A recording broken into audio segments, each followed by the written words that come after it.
हाथी का गर्भहरण। जंगल में हाथी सबसे ताकतवर प्राणी था। बस इसी बात का उसे गर्व था। हाथी सीना ताने जंगल में घूम रहा था। तभी वहां से बाघ गुजरता है। हाथी बाघ को देखकर कहता है, अरे बाघ, इतनी हिम्मत कि तुम मुझे प्रणाम किए बिना जा रहे हो। हाथी की बात सुनकर बाघ कहता है, मैं तुम्हें प्रणाम क्यों करूं? आप थोड़े ही कोई राजा हो। मेरा अपमान करते हो? मैं सर्वशक्तिमान हूँ, बलवान हूँ। प्रणाम करता है या सूंड उठाकर तुझे आसमान में फेंक दूं? बाघ सोच में पड़ जाता है। ये हाथी गर्व में पागल हो चुका है। इसे प्रणाम नहीं किया तो ये मुझे सचमुच फेंक देगा। इसके मुंह लगना अच्छा नहीं। इसे प्रणाम करके अपने रास्ते चला जाता हूँ। क्या सोच रहे हो? प्रणाम करने के लिए सोचना पड़ता है भला। माफ कीजिए महाराज, गलती हो गई। प्रणाम महाराज, प्रणाम। अच्छा, अब मैं चलता हूँ। ये कहकर बाघ वहां से चला जाता है। हाथी खुश होकर आगे बढ़ता है। आगे चलते चलते हाथी को पेड़ पर उछलता हुआ एक बंदर दिखता है। हाथी चिल्लाता है, अरे ओ मूर्ख बंदर, उछल क्यों रहा है? चल मुझे प्रणाम कर। देखता नहीं मैं आ रहा हूँ। अरे जा रे जा, मैं तो शेर को भी प्रणाम नहीं करता, तो तुझे क्यों करूं? मैं शेर से भी ज्यादा शक्तिशाली और सामर्थ्यवान हूँ। तुझे मेरा सम्मान करना चाहिए। तू तो मेरा अपमान कर रहा है। ऐसा क्या सामर्थ्य है तुझ में? जरा मैं भी तो देखूं। मुझे ललकारता है? अभी दिखाता हूँ। मेरा सामर्थ्य देखने के बाद तो प्रणाम करेगा ना। पहले सामर्थ्य का दर्शन तो कराओ। अच्छा, तो ये देख। ऐसा कहकर हाथी पास ही एक बड़ा सा पेड़ अपनी सूंड से उठाकर फेंक देता है। देखा मेरा सामर्थ्य? अब प्रणाम कर, चल। ये है तुम्हारा सामर्थ्य? ये तो कोई और हाथी भी आसानी से कर लेगा। जंगल में तू ही अकेला हाथी तो है नहीं, फिर मैं तुम्हें प्रणाम क्यों करूं? बंदर की बात सुनकर हाथी गुस्सा हो जाता है। तो बताओ, मैं ऐसा क्या करूं जिससे तुम्हें विश्वास हो जाए कि मैं पूरे जंगल में सबसे शक्तिशाली हाथी हूँ और सामर्थ्य से पूर्ण हूँ। अच्छा, हाँ, तो एक काम करो। ये पेड़ जो तुमने जमीन से उखाड़ फेंका है, उसे वापस जैसा था वैसा ही खड़ा कर दो। हाथी सूंड से पेड़ उठाता है और उसे फिर से खड़ा करने की बहुत कोशिश करता है, पर वो बार बार असफल होता है। हाथी थक जाता है, पर बार बार पेड़ गिरता रहता है। वो पेड़ खड़ा ही नहीं होता। माफ कर दो मुझे, मैं ये नहीं कर सकता। कहाँ गया तुम्हारा सामर्थ्य? कहाँ गई तुम्हारी सारी शक्तियाँ? एक पेड़ वापस अपनी जगह खड़ा नहीं कर सकते और प्रणाम की अभिलाषा रखते हो? अरे भाई, ये पेड़ मैं क्या, दुनिया की कोई भी शक्ति वापस जमीन में लगवा नहीं सकती। एक शक्ति है जो ये कर सकती है। कौन सी शक्ति? निसर्ग, जिसे हम ईश्वर शक्ति कहते हैं। ये चाहे तो पेड़ उखाड़ भी सकती है और बीज के जरिए नया पेड़ निर्माण भी कर सकती है। जब उसे अपनी शक्ति पर गर्व नहीं, तो तुम कौन होते हो गर्व दिखाने वाले? बंदर की बात सुनकर हाथी का गर्व चूर चूर हो गया और हाथी बंदर से क्षमा मांगकर वापस अपने रास्ते चल दिया। निसर्ग शक्ति, जिसे हम ईश्वर कहते हैं, वो ही शक्तिमान है। फिर भी वो कभी भी अपनी शक्ति पर घमंड नहीं करता। इसलिए हमें भी कभी घमंड नहीं करना चाहिए और हमेशा विनम्र और सबके लिए मददगार होना चाहिए। ऐसी और अमेजिंग कहानियों के लिए हमारे चैनल को लाइक और सब्सक्राइब करना ना भूलें। Thank you. हिरन और मगरमच्छ के बीच एक टापू।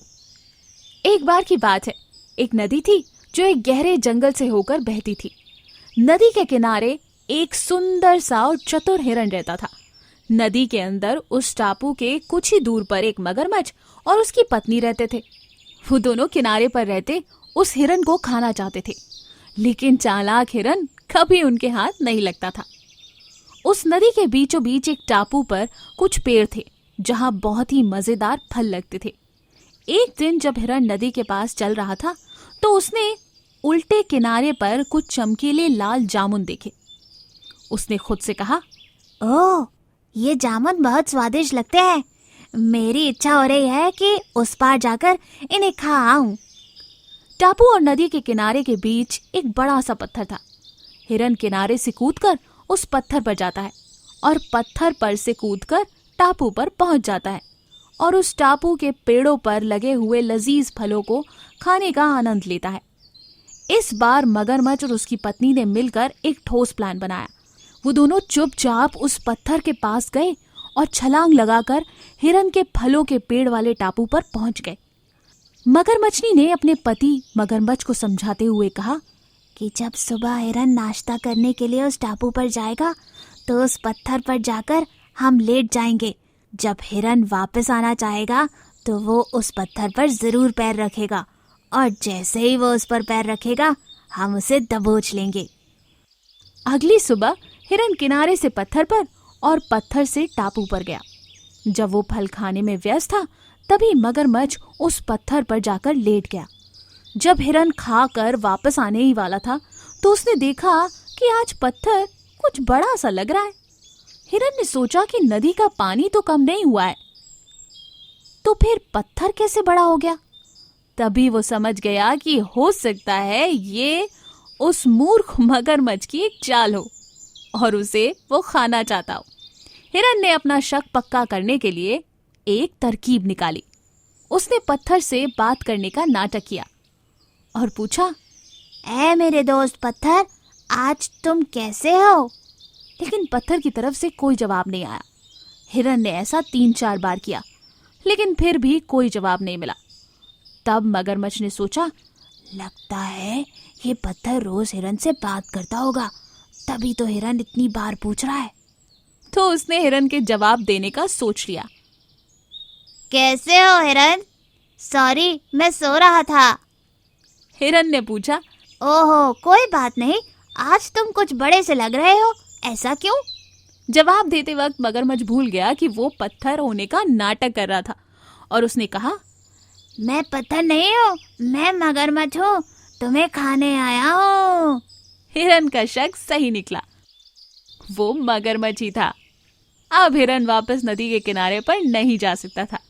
कुछ देर सोचने के बाद उसे याद आया कि जब मगरमच्छ अपना मुंह खोलता है तब उसकी आंखें बंद रहती है। उसने मूर्ख मगरमच्छ को बेवकूफ बनाते हुए आइडिया निकाला और कहा, अब तो मैं तुम्हारे चंगुल से बच ही नहीं सकता हूँ, तो तुम अपना मुंह खोलो और मैं सीधा तुम्हारे मुंह में कूद जाता हूँ ताकि मुझे पानी में डूबना ना पड़े। मूर्ख मगरमच्छ हिरन की चाल समझ ही नहीं पाया और जैसे ही उसने अपना मुंह खोला, हिरन ने पूरी चालाकी और ताकत से इतनी बड़ी छलांग लगाई कि वो मगरमच्छ के सिर पर पैर रखकर नदी के उस किनारे पहुंच गया। इस तरह से चालाक हिरन ने अपनी बुद्धिमानी से मगरमच्छ को चकमा दिया और अपनी जान बचाई। तो देखा आपने, अगर सही समय पर दिमाग लगाया जाए तो हम बड़ी से बड़ी मुसीबत को पार कर सकते हैं। ऐसी ही और अमेजिंग कहानियों के लिए हमारे चैनल को लाइक और सब्सक्राइब करना ना भूलें। शुक्रिया। Crocodile trap. बहुत समय पहले की बात है। एक जंगल में एक तालाब था। उस तालाब में जंगल के सारे जानवर पानी पीते थे, जैसे कि हाथी, हिरन, बंदर और कई सारे जानवर। वो सारे जानवर मिलजुल कर रहते थे, लेकिन तालाब में एक खूंखार मगरमच्छ भी रहता था। वो मगरमच्छ जो कोई जानवर तालाब में पानी पीने आता था उसे खींचकर खा लेता था। सारे जानवर इस बात से बड़े परेशान होते हैं। एक हाथी कहता है, अरे ये क्या, ये मगरमच्छ तो दिन ब दिन खूंखार होते जा रहा है।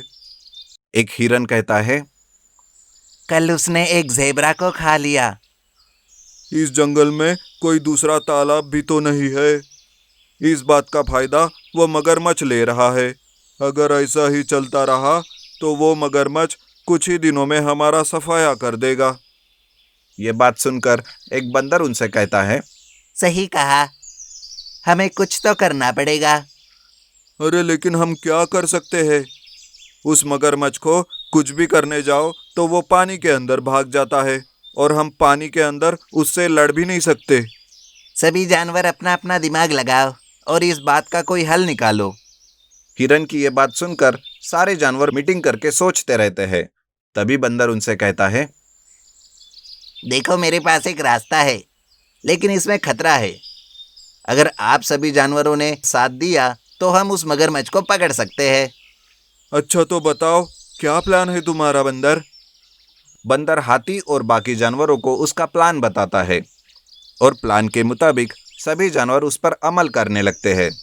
दूसरे दिन बंदर एक लोहे का बड़ा सा पिंजरा बनाकर लाता है और तालाब के पास खोदकर एक अंडरग्राउंड में सुरंग बनाता है और उस अंडरग्राउंड सुरंग में तालाब के थोड़ी ही पास में वो उस पिंजरे को रखता है और उस पिंजरे में कुछ मछलियां रख देता है। उस पिंजरे को वो बंदर पेड़ के पत्तों से ढक कर रखता है। थोड़ी देर में वो मगरमच्छ उन मछलियों की गंध सुनकर उनके पास आता है और कहता है, अरे ये क्या, इन मछलियों को किसने यहाँ पर रखा? कहीं यहाँ कोई धोखा तो नहीं? वो मगरमच्छ इधर उधर देखने लगता है और कोई धोखा है या नहीं इसकी जांच करता है, लेकिन उसे कुछ भी पता नहीं चलता। वो कहता है, कुछ भी तो नहीं दिख रहा है। चलो छोड़ो, मुझे इससे क्या, मैं तो पार्टी एंजॉय करूंगा। ऐसा कहकर वो मगरमच्छ उन मछलियों को खाने लगता है और कुछ देर में ही सारी मछलियां वो खत्म कर देता है और वापस पानी में जाने के लिए कोशिश करता है। तभी पास में ही छुपा बंदर लोहे के पिंजरे के दरवाजे को जल्दी से बंद कर देता है और मगरमच्छ अंदर ही फंस जाता है। उसे फंसा हुआ देख सारे जानवर बाहर आकर खुशी से झूम उठते हैं। बंदर कहता है, क्या भाई मगरमच्छ, कैसा लग रहा है पिंजरे में? बड़ा हमें पकड़ पकड़ कर खाता था ना, अब क्या खाएगा? अरे बंदर, मुझे छोड़ दे बंदर, मैं प्रॉमिस करता हूँ आज के बाद किसी को नहीं खाऊंगा, लेकिन प्लीज मुझे छोड़ दे रे। अरे तेरी तो फितरत है मगरमच्छ, तू जानवरों को नहीं खाएगा तो क्या भाजी पाला खाएगा? चलो भाई, सब इसे खींचकर दूर कहीं छोड़ आते हैं। ऐसा कहकर हाथी उस पिंजरे को खींचने लगता है और सारे जानवर उसके सामने नाचते नाचते उसे दूर कहीं छोड़ देते हैं और उसके बाद सभी उस तालाब